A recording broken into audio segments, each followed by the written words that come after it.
Hi hello welcome back to my channel Supriyashri vlogs. ఈరోజు ఒక ప్రసాదం రెసిపీతో మీ ముందుకొచ్చాను. అదే అటుకుల పాయసం. ఇప్పుడు కార్తీక మాసం నడుస్తుంది కాబట్టి కార్తీక మాసంలో శివునికి ఇష్టమైన ప్రసాదాల్లో ఇది కూడా ఒకటి. ఏదైనా సోమవారం అయినా శివునికి నివేదించొచ్చు. లేదంటే మనం నార్మల్‌గా ఇంట్లో పూజలు గాని, వ్రతాలు గాని చేసుకున్నప్పుడు, వరలక్ష్మి వ్రతం లాంటివి చేసుకున్నప్పుడు కూడా మనం ఈ ప్రసాదాన్ని చేసేసి నైవేద్యంగా సమర్పించొచ్చు. ప్రసాదం రెసిపీలోకి వెళ్తే ముందుగా ఒక కడాయి పెట్టుకొని అందులో 2 టేబుల్ స్పూన్ల నెయ్యి వేసేసుకొని మీ దగ్గర అవైలబుల్‌గా ఉన్న డ్రై ఫ్రూట్స్ ఏమైనా వేసేసుకోండి. నేనిక్కడ కాజు, బాదాంని చాప్ చేసి వేస్తున్నాను. ఒక్క నిమిషం అయ్యాక అందులో కిస్మిస్ కూడా వేసేసుకొని కిస్మిస్‌లు మనకి ఈ విధంగా పొంగినాక తీసేసి ఒక బౌల్‌లో వేసేసుకొని పక్కన పెట్టేసుకోవాలి.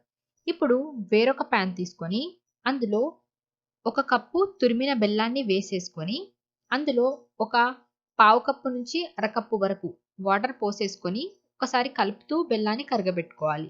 బెల్లం కరిగాక చల్లారబెట్టుకోవడం కోసం పక్కనుంచుకోవాలి. ఇప్పుడు ఇందాక మనం డ్రై ఫ్రూట్స్ వేయించుకున్న పాన్‌లోనే మరి కాసింత నెయ్యి వేసి, నెయ్యి వేడయ్యాక ఇందాక మనం ఏ కప్పుతోనైతే బెల్లం తీసుకున్నామో, అదే కప్పుతో ఒక కప్పు దొడ్డటుకులు వేసుకోవాలి. ఇవి మనకు సూపర్ మార్కెట్‌లోనైనా, కిరాణా షాప్‌లోనైనా ఈజీగా అవైలబుల్‌గా ఉంటాయి. వీటిని మనం నెయ్యిలో మంచిగా ఈ విధంగా రంగు మారే వరకు వేయించుకోవాలి.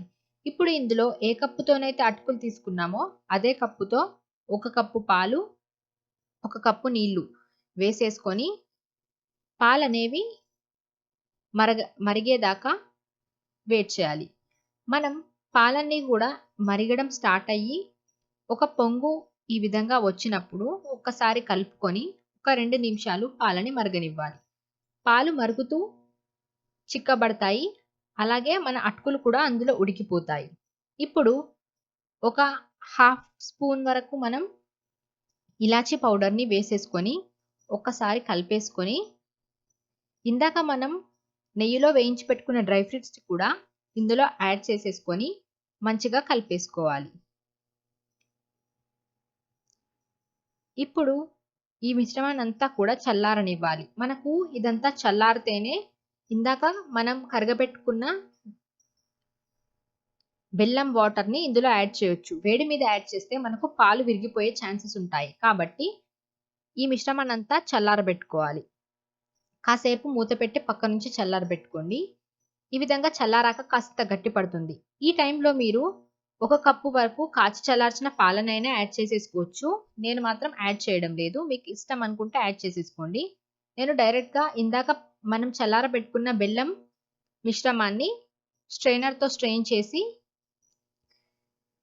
ఈ అటుకుల మిశ్రమంలో పోసేస్తున్నాను. ఈ విధంగా మంచిగా కలిపేసుకుంటే మనకు ఎంతో రుచికరమైన టేస్టీ నైవేద్యం అనేది రెడీ అవుతుంది.